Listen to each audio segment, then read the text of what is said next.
Welcome to another Tuesday where we get to do The Link. This is The Link. I am Ty. Welcome back. Happy Pride Month. There's so much going on. This is a partnership between APLA Health, the CDC, and Pyro Media Network. I am so excited. I'm talking fast because today's guest is really someone to get excited for. But before we get into today's guest, I do want to introduce myself. My name is Ty Gaffney. I am the outreach coordinator here at APLA Health, and I'm going to let my co-hosts introduce themselves to you too. Let's start with Daniel. What's going on? And you all know who I am, Daniel J., your favorite prevention training specialist over at Swab and Chill, trying to figure out why we look like staircases all in the same room. Maybe I should sit up. Should I sit up? I look big and busty, and y'all look all small and in the back. I'm going to sit up and like zoom in a little bit more. Look at that. Boom. And hi, everybody. It's me. Hey. I'm sorry, I got distracted. Kai Smith. I am program coordinator for the CDC-funded youth programs, Healthy Him. Ooh, it's been a while for me. It's been a minute. Kai's been in school, taking care of business. We should give a gift card to everybody that thought that he was going to say, "It's me, Mario." Because I thought that was going to happen. Imagine. But how that was going to happen. I did. How are y'all feeling today? It's Tuesday. What's going on? How y'all feeling? Honestly, if it wasn't for the show, I'd be asleep. Okay. I would ask Kai, look, I've done all the work that I have done today. Right. I need to go home. Yes. And I would say absolutely not. The work is never done. The work is never done. And the weather's probably a contributor to that too, because, it's been a lot warmer. Things are starting to happen again, and we're going to actually get into that. So let's just dive straight in. What's popping? Let's let the graphic come up. Let's let everybody know that this is the segment for us to talk about what is going on in the world. I am excited for this because this is where I know, right? This is where I get most of my news from. So what's popping? What's going on? Let's start with Daniel. What is the hot topic of today? What's going on? Well, one of the things that I've been reading that's been on my timeline is this whole issue with the new In the Heights movie. Now, if you don't know about In the Heights was a phenomenal musical about Washington Heights in New York City, an area of, I don't want to say poverty, but people struggling, trying to live their dream. And wasn't it the Bronx? It was Washington Heights. Oh, Washington Heights. Heights. Close enough. But anyway, we have the movie now, and there's some things that were changed in the movie. I have not seen the movie as of yet. Everyone that I know that have seen it has said it's wonderful, but there's a lot of conversation regarding colorism. Okay. Hello, Evelyn. Hashtag basketball wives. So there's this colorism issue where people are saying that the cast was a bit too light and bright. Okay. For this to be a New York, Washington Heights type of scene. And a lot of the producers and a lot of the director and the producers are basically doubling down on the fact that they feel like the people that were cast were the best people for the roles. They don't see an issue. They try to be as diverse as possible. But in a lot of the photos that I've seen, a lot of the clips, it is very one hue. You know what? I can agree with that. When I saw the previews for it, of course, I thought, another musical. But when I saw I'm sure it is. When I saw the previews of it, I did think that it was all it was a little strange that it was all just one hue. And I guess maybe they thought they went into it thinking that people wouldn't expect anything specific with it being about Washington Heights, right? I've never been to Washington Heights. I know it's in New York. I've never really kind of like gone into that area. But at this point, it's 2021. Can we diversify our people of color within musicals? There are some great people that could have been in this movie that might have been of a different hue. Casting really took an L for that. Kai, what do you think? Yeah, I think with this one, because I've been kind of watching along. I have a lot of friends who are Afro-Latinidad. They really speak heavily on that. Mm-hmm. And one of the big conversations that a lot of people say, well, there was diversity in the Latinx community. It's really, really diverse. But however, Washington Heights, the area that they are supposed to be in, is heavily Dominican. Mm-hmm. And if you know, part of Dominican culture is tend to be towards the darker end. You see a lot of their African ancestry in Dominican people. And then even having comments in the musical where it's like, our people were brought here on slaves, but the person saying that looks a little bit lighter than me. So it gets this weird, does ancestry equate blackness? And I saw an interview with the director as well as one of the cast members. And one of the things they said was, we did have a lot of Black people represented. They were the dancers. They were in the background. And the issue is with that is those are the, you know, the background scenes when you need someone in a hair salon, or you need someone who's really killing it in the background dancing. We love to go to Black people for that. But then when it's in these starring roles, it's not. I also saw a really comment, or interesting, funny, whatever you want to comment, but it was actually really, really poignant, is that a lot of times with Latinx community, people like to see it if they look Italian. However, we understand that, and especially now, 2021, you know, Afro-Latin women, especially in the last 2-3 years, have really gone to show the diaspora of Latinidad, and that it is so much more diverse. You know, I can't really speak too much on exactly, you know, history, things like that, but I think the whole point is, when we talk about people of color, we need to make this distinction between, you know, people of color does not equate Blackness. And you can be a person of color, but that doesn't make you Black. Or an ancestry and Blackness are completely different. So I also want to say to Kwame's comment in regards to, you know, white people posing as Latinx, to be quite honest, they may not be posing. They may actually be Latin. They just might be white Latins. You know, Latins who really pass for white. And there's a lot of Latin people in the industry in roles that we see in everyday films, TV shows, and things like that are actually Latin, but they, you know, they look white. I think one of the issues is when we talk diversity, a lot of people think ethnic diversity. They don't think skin tone diversity. You know what I'm saying? And so it might be true that you may have a lot of ethnic groups, a lot of cultures represented, but when the hue in every single one of those ethnic groups is the same, you do have to kind of ask yourself, where's the embedded microaggressive? You know, where's the embedded theology of like, lighter is better? You know, and I'm speaking as someone who is Black and Mexican, and I'm on the lighter side. You know, like, everybody shouldn't look like me. Everybody doesn't look like me. You know, I have cousins that are also mixed with Black and Mexican who are much darker than myself. You know, and there is a spectrum of color when we look at diversity. And I don't really think that the industry understands that. And I don't think a lot of people understand it because, like I said, everyone that I know that has seen it, it is what it is. Like, they loved the film. It wasn't something that caught their eye, you know, immediately. And I get it because we're so used to seeing that. So I'm looking forward to watching the film because I know I'm one of those people, especially now in the past few years with everything that we've gone through and everything that we've seen with discrimination, colorism, and things of that nature. Certain things when I watch a film or a TV show, I can't help but notice those types of things. And that's good. That's a really good point that you actually notice those things because, you know, even if this didn't fully hit the mark of inclusivity, we are having a conversation about it, right? Absolutely. These are conversations that need to continue happening. And I think that they become, you know, discussion pieces because, like you said, you purposely look for these things now. I think that it's good that we are in a space where, one, we can have a conversation about this, but then also, two, I think a lot of people would probably approach looking at movies the same way. Like, where is the diversity? Where's the representation? And then also who you're using to represent within your movie. It should be very intentional, but also very culturally appropriate. So the Heights movie, I guess, go see it if you want to. In the Heights, if you want to go see a whole bunch of light skinned people doing flips.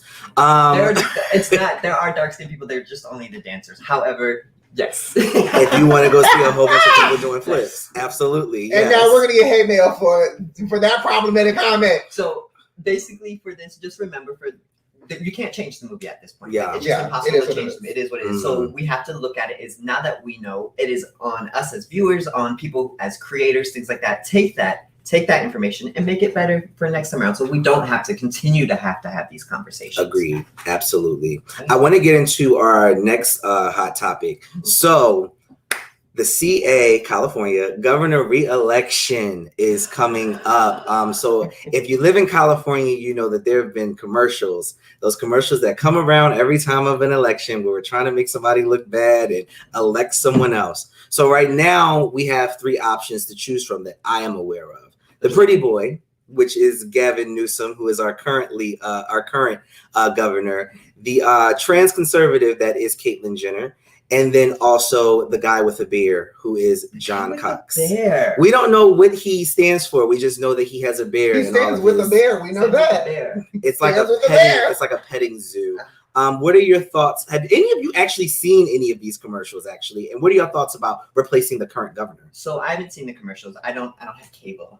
She doesn't have cable. She's so grand and ritzy. No, not even that. So I haven't seen the commercials, but I do know the election is based off of the recall for Gavin Newsom. So basically 12% of the California population signed a petition to recall Gavin Newsom because the main thing that we're seeing is people are dissatisfied with how COVID-19 was handled.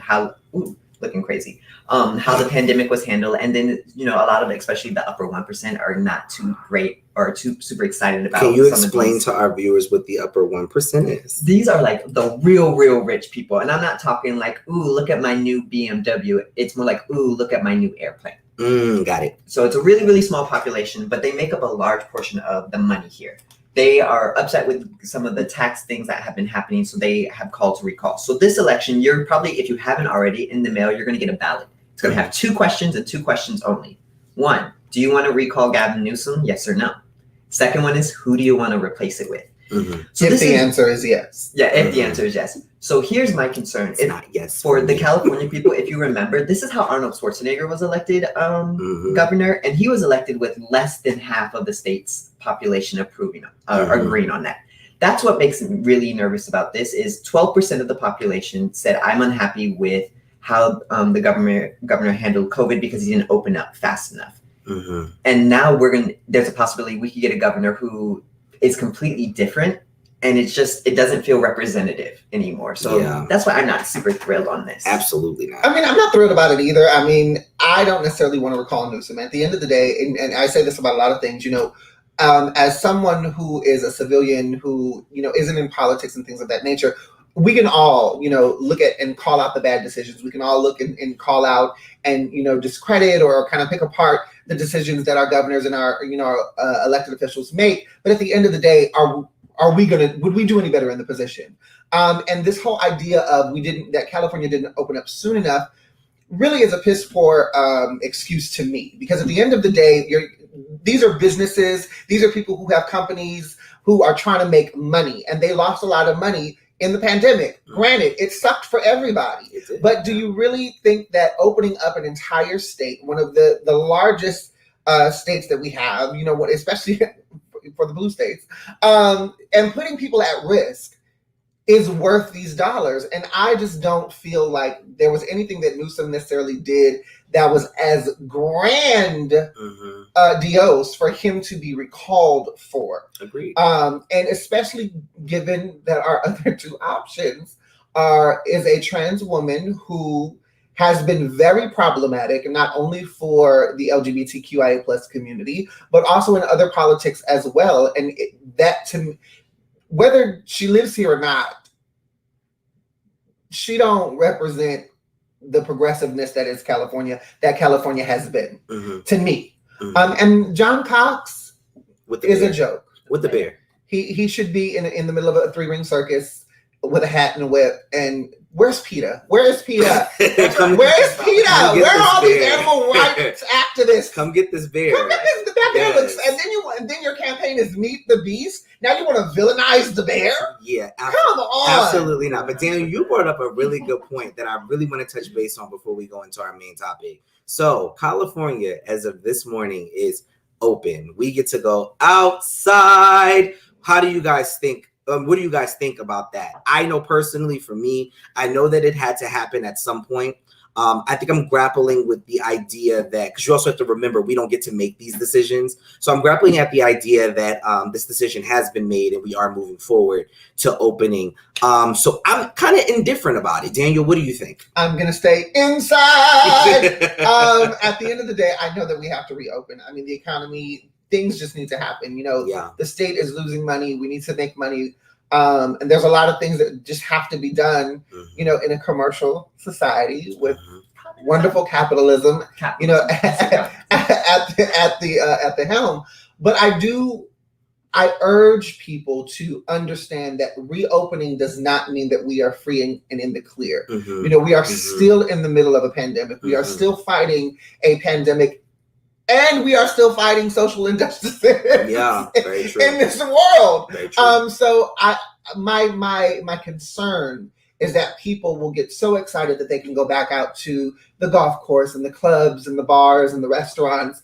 And a lot of the work and the focus that we've had this last year and a half will be put on the back burner again. And of course, people will continue to be reckless, and we'll see another spike in COVID. So I just really want people to be smart, be wise, and consider others and not just yourself. Agreed. Kai, what about you? Yeah, it's the same thing. Like, I'm staying inside. I have, this past weekend was actually the first weekend that I ate at a restaurant out, and it was a lot for me. I was outside, there was an ocean, and I was still even here right now, we don't have masks, but we are still wearing masks at work. And that's something too, for a lot of people who recognize. True, there are a lot of restrictions that have been lifted, but there are certain guidelines we still have to follow. So if your place of work, or if your place of employment, or for a restaurant or wherever you go says you have to wear a mask, you got to wear a mask. You don't get to say, well, we don't have to wear masks anymore. You got to wear a mask if they say it. It's just, that's the least.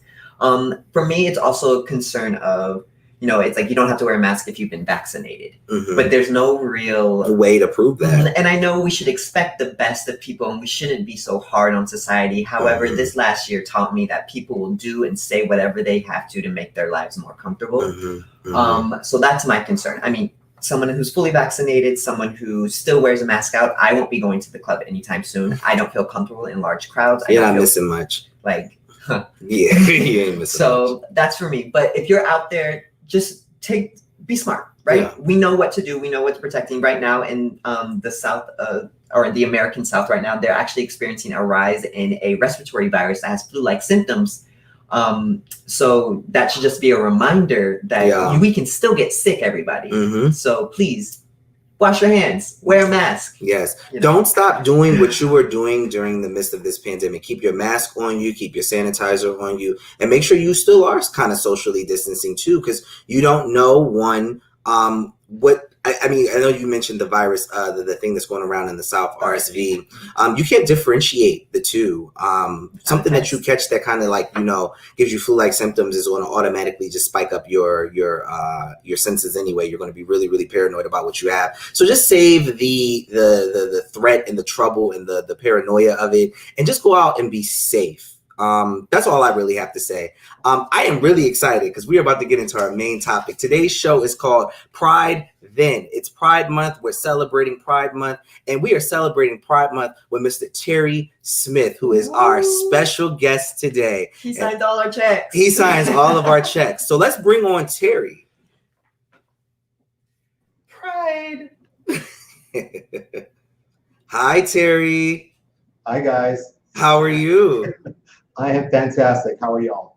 Doing well. We know that you've been watching the show, so we did our best not to curse. Did we do good? You did great. Okay, good. Great conversation. All right. Look at that. Real. And just so people know, this is how they are in the office too. So they're not acting. This is just them. This all the time. I mean, just and he has to deal with it all day, every day. But he loves that. Yes, he does. It's a blessing. It's a blessing. We'll speak for him. Terry, as you know, today's episode is called Pride Then. We're highlighting the history of pride. And pride looks very different for everybody, whether it be generational, race-wise, gender-wise, whatever the case may be. Pride's always been just a little different. So now, during this month, we're going to highlight different aspects of pride. So today is Pride Then. So we just have a couple questions for you, Terry, if that's okay. And if I said no, we're not. If you said no, we would ask them anyway. So Terry, can you tell us and the viewers, it's a very personal question, so we are looking forward to you sharing it actually, because we don't know much about you. I'm kidding. It's a very personal. When you came out as gay, what was that experience like for you? So I came out later in life. I was in my early 20s, so maybe 22, 23. I grew up as a church kid and really struggled with the whole concept of homosexuality and being a sin and all that other stuff. And so when I finally came out, it was a very freeing moment for me. I felt like I had stepped into my truth. But I also, because of my religious beliefs, thought I had to give up my faith. And so it was like walking away from something that had supported me all my life, my faith, into this being of who I am. Now, of course, I don't think that today I recognize you can reconcile your faith and being gay, But at that time, it was scary, but yet it's something that I had to do. Mm-hmm. Nice. And you kind of brought me into my next question. So when you came out, what was life like as a gay youth? Was it different than how it is now? Do you see any kind of similarity? We had cars. We drove on the road, and there were dinosaurs. I was born in the Ice Age. Bring me up to your show and insult me. No. Absolutely. I mean, well, obviously we know, and we joke about, the age gap here a lot, because here at APLA we do have a spectrum of generations. But Terry, one of the things that can't be joked about, and that is very real, is that the generation that you came up in, the season of Pride specifically that you came up in, is very different than what we see today. And dealing with an epidemic like HIV in that era, like there was so much going on that I don't feel, that I know generations today, Gen Z, Gen Alpha and all that, have no clue. And then you have someone like me who's a millennial, who's kind of in that in-between stage between, the Gen Zers and the generation before me. So what was the experience for you in that time with the struggles that you had to deal with, that some of which are no longer existent now? Right. So part of my coming out, I should have mentioned earlier, was I came out right when AIDS was exploding. So I was going into this world where it was like, well, I'm going to die eventually, right? Because it was equated with being gay and AIDS, and that was it. So back then, Pride took on a really powerful meaning, because people were living their lives, and then people were living their lives with people who had AIDS and HIV, and were out there in the community advocating so that we could have the system that we have today. And so it was much more about, it was less of a celebration and more of a, what is the right word? It was just more of a movement, like a really powerful movement of people fighting for our lives and saying that we're worthwhile people and we deserve healthcare that makes sense for us and all that. And so a lot of the parades and all that would be people who actually had AIDS, who were there at that parade and then were dead the next week, because we wanted the community to see that this was a real disease, was our disease, and we had to figure our way through it. And so now it's just a big party. It's become much more corporate and have kind of lost some of its I think, real deep meaning that it had for us back in that day. What was that feeling like? You describing that kind of sent chills down my spine, with being in the beginning of the AIDS epidemic. What was that like, being there during those movements and those moments where everyone was able to kind of congregate together, not knowing if they would see each other again weeks later or days later? It was really beautiful, because we really had a sense of community. And you saw people really surrounding and supporting each other in a way that is just really touching, because again, this disease kind of jumped on us. It's kind of like we were stunned, and then we had to go to action. And a lot of times people didn't know what they were doing in this action, but they had to do something. And so it was just a moment that I think those of us who are still here can be really proud of our community, because a lot of times I think prior to that, people saw the community as gay and frivolous and, silly and always wanted to party and all that other stuff. And that is true. We like, I like a party just like anybody else. But there's also the strength and resiliency that came out of our community. You saw people really taking care of one another, and people opening up their homes and their lives to people. And it was a really powerful time. And many great organizations such as ours came out of that movement as a way to take care of our community, and the Black AIDS Institute, and In the Meantime, all these organizations that came out of people who were in that, who then decided to do something special for their community. Yeah. Yeah, and Terry, I have a question for you, I guess, or kind of your thoughts. So you had mentioned, obviously, early on in Pride, HIV, AIDS epidemic, when it was really, really hitting, that's what a lot of Pride was. Now we don't see, we see our PrEP floats, or we'll see like people handing out condoms, but we don't always see the conversation of HIV, particularly at Pride. do you feel like that's almost a miss for us, or is that, I mean, because we work in HIV, obviously everything we say is every chance you get, we should talk about HIV. But what are your thoughts on the kind of HIV taking a step back from the Pride? It was a great question. I think that it's okay not to emphasize HIV. Okay. I do think that we need to talk about sexual health. And we need to talk about healthy sexual expression, right? And no matter who you get down, what you do, these are things you got to protect yourself. And so things like PrEP and all the other things that we do every day as part of our work, I think needs to be elevated to a conversation about how am I as an individual being a sexy, healthy individual out there as I meet people and engage with them. So I think there's a real opportunity to kind of shift the dynamic, because back then, Pride events were hard because you'd see people and then they were dead and the number of people were dying and all this other stuff. And so we've turned a corner, and thank God we have. But I think now we can elevate the conversation to be one more about sexual health. And however you get down, however you identify, this is how you are a sexually healthy individual. Yeah. I have a quick question for you, Terry. You said something in your response to Ty's question that I don't want to gloss over, which is Pride in the beginning, Pride in that era, people were fighting for their lives.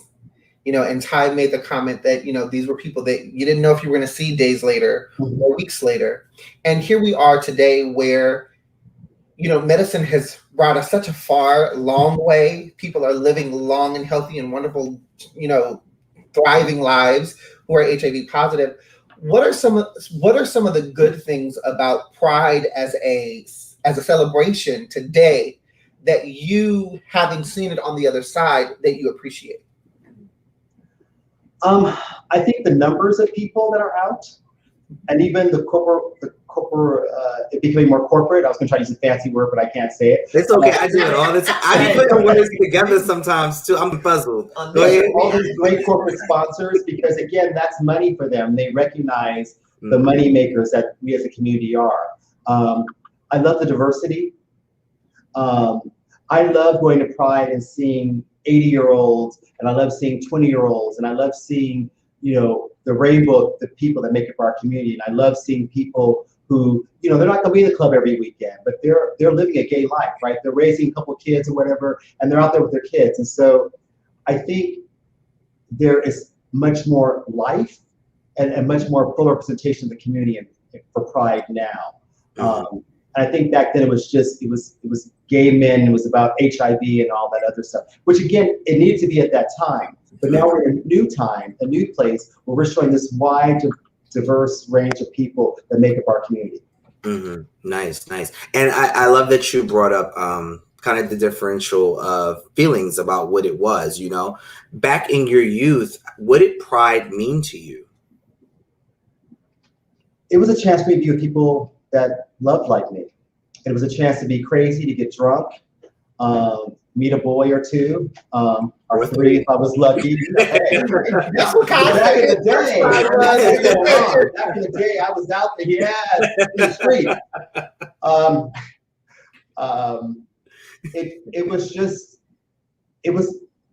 It was so wonderful just seeing like the range of people, because it just gave me hope, and growing up a kind of very sheltered church kid, having these feelings, thinking I was the only one who had these feelings, and you go to West Hollywood and there are 20, 30,000 people, and you're like, wow, I'm not alone. And it was just such a comforting feeling.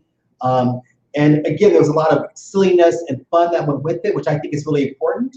But there was something about, wow, I am not the only one out here. And there are all these people, and they're not all living in West Hollywood either. The other part too, it was held in West Hollywood, but the fact was there are people who came from all over to be there. And it just saw the beauty of our community. Nice. Yeah, I think that's one of the highlights that I look forward to going to Pride, is the parade, because it's just like everybody's just so happy to see us, and they're waving and people are announcing us as APLA Health. And I think that I speak on behalf of all of the co-hosts on this show. I'm going to speak for Kai as well. Standing next to you at Pride is such an honor when we do it, because you've been doing this work for so long and you've been on the forefronts of the movement. So we are really appreciative to share those experiences with you, especially, you know, with the differential piece of it being from then till now. Like you said, everything is kind of different, where some of those same issues aren't really as prevalent as now, but being able to kind of stand next to you, someone that went through that and saw that, and, you know, be able to share a moment with you like that has always been an honor each and every time we've done it. So we really appreciate you being with us. So yes. And I also, let me just say too, that one of the things that really warms my heart, right, as someone who's been doing this work for a long time, yes, I'm older than you, but I'm still here, so hey. But I think that seeing the baton being passed to this younger generation, and y'all hosting this program, having these conversations, really speaking to your community is so vitally important, because this is what's going to end the epidemic in our lifetime, because you guys have everything that you need to end this. And so it is really wonderful to just hear y'all talking and really just talking to your community, because that's what's good. That is where the work really is. And so kudos to all of you for the work you do. Thank you for giving us the opportunity to do it. You know, there is that too, but I didn't want to get that. All of this stems from the mind of Terry. So we are going to get into a quick commercial break, but we have more with the Terry Smith coming right up. All right.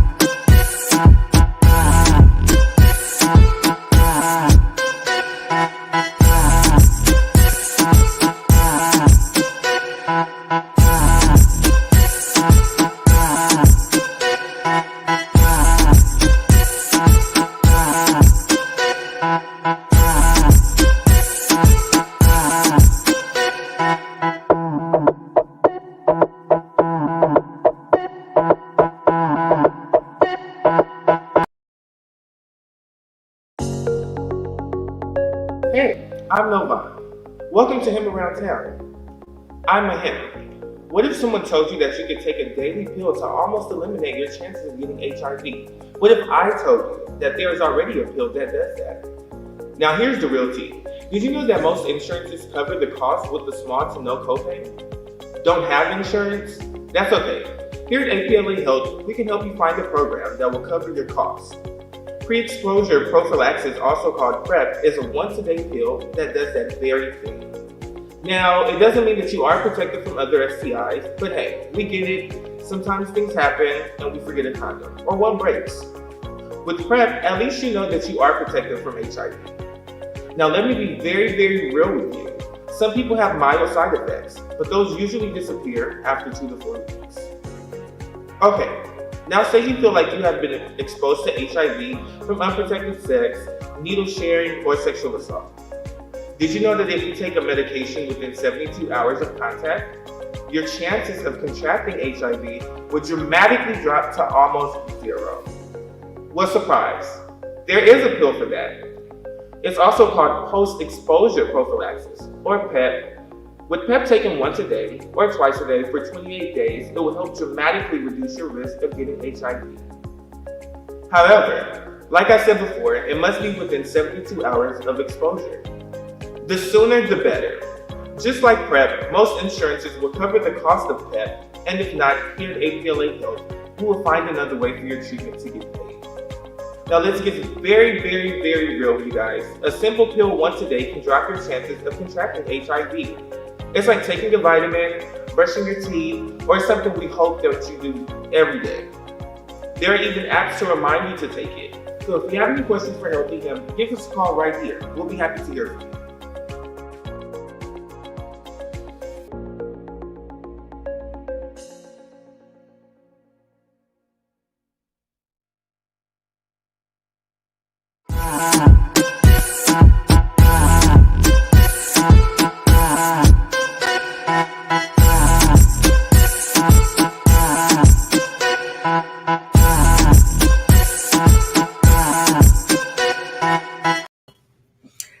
was the amazing Novon giving you knowledge and information about Prep and Pep. And it is Pride Month, so we want you to know about Prep and Pep, U equals U, and Swab and Chill. Daniel. Yes. Make sure that if you or someone that you know that is in need of an at-home HIV testing kit, you can always reach out to us at 323-329-9713, or you can email us at swabandchill@apla.org. That's SWABandCHILL@apla.org. Thank you, Daniel. Look at that. See, we have a lot of things. Daniel started spelling, and I was like, oh, we switched languages. Oh, no. I only know how to speak English and Ebonics. That's okay. And apparently apparently she knows how to spell too. And I know how to spell. I'm a really good Amazing. speller. Yes. We also have other services here. We have our Trans Connections program, our Party Wise program for people who use substances, and then also our Linkage to Care process, which will help you get to undetectable status, where the amount of blood, the amount of virus in your blood is so low that you cannot transmit the disease. If you want any more information in regards to that, please reach out to us. All of our information goes through the bottom of this, and y'all know where to find us. And we are open, so y'all can come see us in moderation, because we are still practicing social distancing guidelines, okay? For our safety and yours. Yeah, make an appointment. Don't just show up. Yeah, don't just show up. Unless you want to wave to us from outside, don't just show up. Yes, but we are back with the Terry Smith, aka the Donna Summer of Prevention, aka There you go. All right, you're learning. Prevention services. Look at that. See, I love gassing my boss up. Are you having a good time with us today, Terry? I am. That's good. Waiting my day. Smiling. He done loosened up a little bit. So we're going to get back into our Pride Then discussion. Before the commercial, Terry was telling us, Pride experiences through his lens, which is very important, which leads me to my next question, which is for all of us on this broadcast. What can the current generations learn from our experienced generations? Kai, let's start with you. What do you think that the current generation can learn from the people before us? I think Terry really, really said this really well. Going to Pride, like there was a life in Pride. Mm-hmm. And like you said, you got chills. I actually got chills too when I really, really thought about like going to Pride. And it's this life, even though I went to my first Pride initially, maybe not for the best reasons, but going to them and seeing people like me, seeing people love like me. I think nowadays we kind of take it for granted because of social media, Mm-hmm. but to be at a Pride with that many people who are LGBTQ plus IA, family, if you will, Mm-hmm. I think we should really take a moment and appreciate that and how lucky we are because of generations before us really doing the groundwork, really, really fighting. And now we're at this kind of key point where we need to come together and support our trans siblings as well. And I think if we took a page out of the book of the earlier generations, we could better support our trans siblings at that point. So bring life back to Pride. There we go. That was very well said, Kai. I really appreciated that comment. Terry, what do you think current generations can learn from our experienced generations? I think the importance of community. Mm-hmm. And yeah, I just think the importance of community. I think the younger generation has so much to offer and so much to do. And if they really understood their power and lived in that and lived through that, it would be really amazing. Because I think literally we could end this epidemic now. We could get trans rights to the place where we need to be. We could do all these things, but it's gonna be through the effort of the younger generation, because you guys are brilliant, smart, creative. You have the energy to kind of navigate all this. So I think the importance, what you can learn from us is the importance of community and resiliency. Yeah, and you said brilliant, smart, creative. I kind of wanted you to go further down the list, but yes. I'll take those three, Terry. You only gave me $15. If you gave me I would have gone. I'm sorry, it was the budget. Daniel, what do you think current generations can learn from our experienced generations? I think one of the things that any younger generation can learn is the ability to listen. Mm-hmm. I think one of the things that we've seen it time and time again, I'm sure, I know when I was younger than I am now, I thought I knew everything. I'm sure Terry, when he was younger, there was a point where he thought I knew everything. And I think that's something that we see in every generation. But I think listening to the stories, listening to the struggles, listening to the triumphs that the generation before us had to go through and had to accomplish to get us where we are, is something that we as a younger generation should always look to hear. Because what it does is it gives us story, it gives us context, it gives us foundation, and it gives us an insight into history that we may not live, but that we can make sure it doesn't repeat. And when we are right now in 2021, looking at so many things politically, looking at so many things socially, economically, that are on the verge of kind of history repeating itself in some ways. When we look at the trans community specifically, there are a lot of things happening to the trans community that were happening to cisgender gay folks back in the day. And if this younger generation would take a moment and realize the pattern, I think there's so much more work that we could do and so many more things that we could accomplish in that. And lastly, I think that one of the things that we can learn from the experienced generation is, like Terry said, just the idea of community. One of the things that I really wish Prides would do every year is take a minute throughout the entire Pride celebration. Like if we're at Long Beach Pride or LA Pride, having a moment where everybody present, every business just stops what they're doing and has a moment of silence in remembrance for the people that paved the way for us to be able to do what it is that we're doing. Absolutely. Because for a lot of us today, we didn't lose people. These are figuraheads that to a younger generation, like Marsha P. Johnson, that's a figurehead to somebody. But to a different generation, Marsha was a friend. Marsha was a sister. Marsha was a homegirl. And I know in my life, even at 36, there are people that I have lost in this fight. There are people that I have lost to HIV and AIDS related illnesses. There are people that I've lost to brutality. There are people that I've lost to discrimination. And so Pride is always going to be something for me that, yes, it is fun and we should have a good time, but I'm also still reminded that there's a lot of work to do. And I want to echo, to answer the question on my behalf, I want to echo what Daniel just said. I think that there is a legacy in being LGBTQAI+. And there is a generation that came before us that paved this way. And I think for people, I'm a millennial. So people that are, I know, right? Believe it or not, I look way older than that. For people who are in my generation, you're watching this and you're listening. The people who came before you paved this way. We have to give them their flowers. There's no reason why there should be a divide on looking for mentors and seeking advice, because no one taught us how to be gay. And the struggles that we've gone through, those generations before us have gone through them tenfold. So when you're looking for a mentor, if you're looking for someone to have a conversation with, and your biggest thing is, well, I want to talk to someone that understands what's going on now. No, talk to someone who paved the way for you to be able to do what it is that you do and love as freely as you do, and be at Pride and not have that care in the world that, so often many people before us had to go to Pride with the idea like we need to fight for this. Now we're there and we're celebrating, and that happened for a reason. It was because of the people before us. So give the generation before us their flowers and let them know that you appreciate them every single day, because they need to hear that, they need to know that, and we need to live that. So I definitely agree with you on that. Both of you, actually.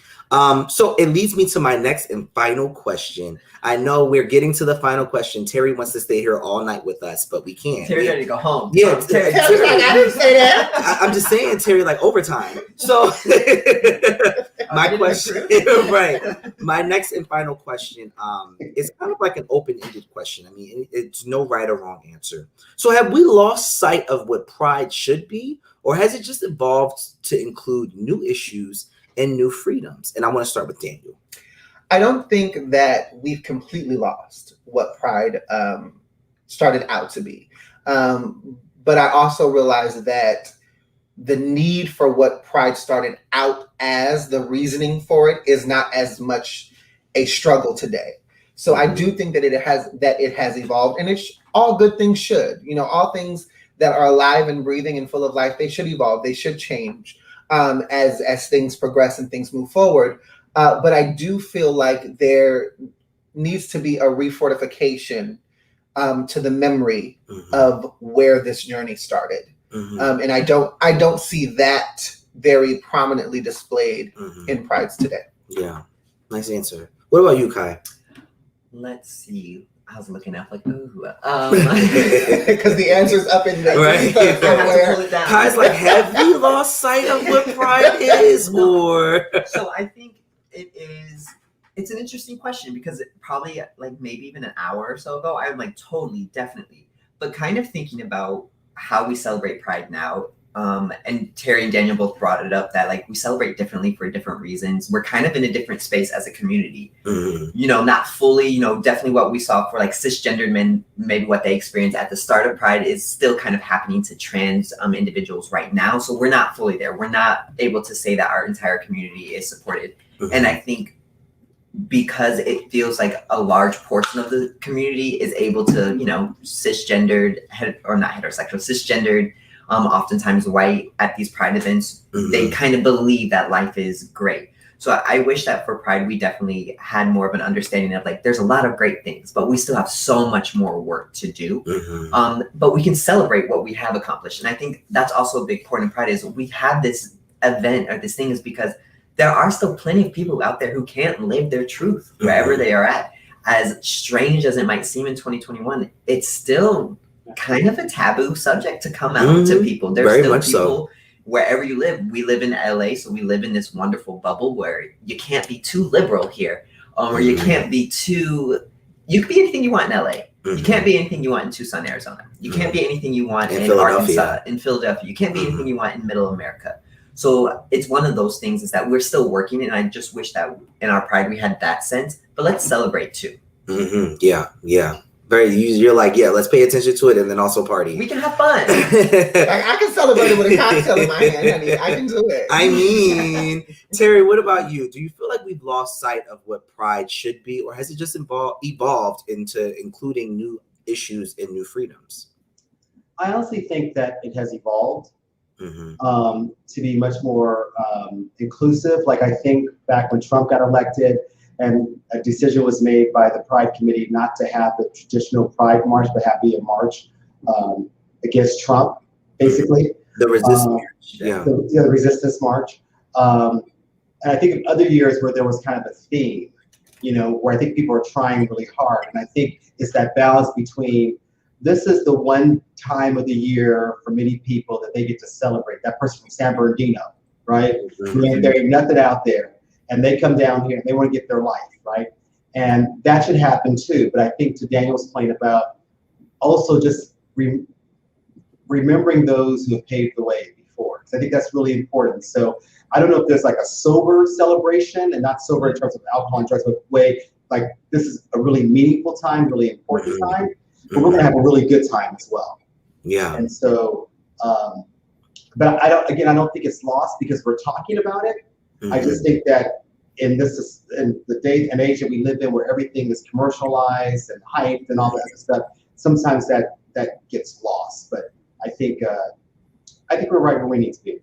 Yeah. I will definitely say I feel like it's evolved over time to include a lot of acceptance. I think that I was watching on the news on KTLA over the weekend, because Pride would have been this past weekend. And we would have been, you know, in our shirts, going down with in our crop tops, going down the street. Right, yes, making sure that our float was the most popping float on the parade. But yeah, when I was watching KTLA, they did a great job with highlighting organizations in the city or in the state, just in general, that was doing the work. And a lot of it was based off of inclusivity and, you know, educating about non-binary, and definitely making sure to have conversations about, you know, the transgender community. And then also, you know, HIV and prevention methods, they touched base on that. So when I watched that, mind you, I didn't have these questions prior to, but when I read this question, I kind of went back to that. You know, this is broadcasted on national or at least county-wise news. And someone who is struggling with living their truth or struggling with what they identify with or thinking that people around them don't understand or accept them for who they are can watch this and say, there are a lot of people that are just like me that provide this safe space. And they teach about sexual health and they teach about prevention methods, but also they come off like a family. And I think that the message just kind of evolved into, we're a family, you know, as the LGBTQAI plus, we are siblings. We are people that need to support and uplift each other. And HIV may not be at the forefront, but with the years that we've had with suicides and mental health and depression, I thought that was really, really nice to see. You know, I thought of myself being in Philadelphia watching this and being like, wow, you know, there are a group of people that live and love similar or the same way that I do. And I don't think that would have been the case, you know, 2 or 3 decades ago. So I like where Pride is now. So I definitely am excited for that. That and if I could just say real quick. Yeah. I mean, if you think about it, go into Target right now. Yeah. They have a Pride section. Yes. Right? That would have happened 10 years ago, maybe right. 5 years ago. Yeah. And proclamations across this country about recognizing Pride Month and the White House being lit up with the rainbow flag and all that. And so while it's important to talk about Pride Month and Pride parades, it's really about the whole year and people really seeing themselves. And a lot of that's become the work that all of us are doing, really kind of pushing the envelope, really challenging people to see us broadly. And here we are, we're not going anywhere, so kind of deal with it. Yeah. And I like that because we aren't going anywhere, and you kind of do have to just educate yourself on what it is that we are presenting to you and learn about it. You know, the biggest stigma comes from unknowing. So definitely educate yourself. Which leads me to my final thought, or the final thought for the group. I guess my last question, I'm going to make this an open-ended question for everybody. What would you say to someone struggling with their sexuality and their identity that wants to join what it is that they've seen on TV, this huge celebration and people loving on each other? What would you say to that person? I want to start off with our guest, Terry. I knew you were going to do that. I don't know.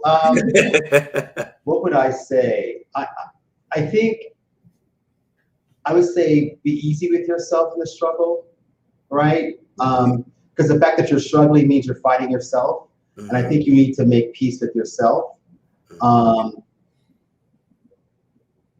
And my concern would be that person going to Pride and encountering stuff and just get kind of swept up in a moment and not really be able to, they don't come away with a better feeling of themselves. You just come out, you know, messed up because of they drank too much or whatever. But I would really, my advice would be to really make peace with yourself and who you are, and then step into Pride, right? Look at all the other places that Pride's being expressed around you, because even if in your town it's not, you can go on national news, go on the internet, you can see a whole bunch of stuff where people are celebrating. You get that sense that there's a community, that you figure out what it means for you to be gay, lesbian, non-binary, all that. And then you kind of step into that large crowd scene. I think it'll go much better for you. Yeah. What about you, Kai? Don't go into crowds. No, just kidding. Obviously, you see where I'm struggling. No, kind of echoing with Terry is do what is right for you. Take Pride gently. Don't go into Pride thinking that you are going to go in, like that you have to go in with your bandana as your pants or in your thong or your underwear with a full face of makeup and whatever kind of expression you want to. Go comfortable. Definitely have a plan too. If you're going to go with people, make sure you have a plan. Like, okay, this is what we're going to do. If at any point we feel overwhelmed, let's take a step away. We can go away. But take it as slowly or as quickly as you need to. One great thing about Pride is it is every year. And then especially now that we see like this whole Pride month, you're seeing places kind of opening up spaces during Pride that are a little bit more LGBTQ plus friendly. So take advantage of that. Terry, you even said a lot of digital stuff. Really start taking advantage of that. One great thing about it, your identity is it's always changing, so you don't have to know. You can kind of figure it out as you go. You know, all of us, you know, we're older and we're still figuring out things about ourselves. And that's okay. Daniel's saying no. Well, Kai just had a 30th birthday, and Kai's still figuring out a lot of things about himself. Yes, sis. Everything ain't together by 30. What about you? I would say struggle forward. You know, something about the struggling that is difficult yet beautiful is that you ask yourself the hard questions. You really sit in the moments that cause you to struggle, and that struggle really does sharpen you. It really does kind of refine you and buff you into who you're meant to be. But if you're stagnant, if you're afraid to make the first step, if you're afraid to ask questions, if you're afraid to do the research, if you're afraid to take a moment and just kind of take a chance on yourself, then that struggle is much harder. But if you struggle forward, if you keep pushing forward in the knowledge and in the truth that who you are meant to be, you will be, I think that you'll discover who you are much faster. You'll discover who you are much more founded and solidified. And when you do experience pride, you'll experience it on your terms and not the terms of someone else. Yeah, I'll echo that. Definitely take your time, struggle forward, be one with yourself, and do what you feel is comfortable. You know, sometimes seeing people living their truth can be overwhelming, you know, and if you are not there, that is okay. You know, the community is very accepting to people at all stages of their story. So we support you regardless of what you're going through. And APLA Health is here, and you can get all of our information at the bottom. It says welcome to the link, but we'll put our information down there so you can give us a call. I mean, you see the Him About Town thing in the back. Just zoom in and kind of like just read that. I want to say thank you to my co-host. Thank you to the one and only Terry Smith for joining us today. Next week, our conversation is Pride Now. I feel like I have to pull out my crop top and my Doc Marten boots for that. Terry, do you have a crop top? No. Do you want one? No. So pull up next week on Tuesday at 4:30 with us with your crop tops, your rabbit ears, and your Doc Martens for our upcoming discussion, Pride Now. Until then, he's going to wear all of that. Until then, we will see you later. Stay safe and reach out to us for all of your sexual health needs. Bye. Bye, everyone.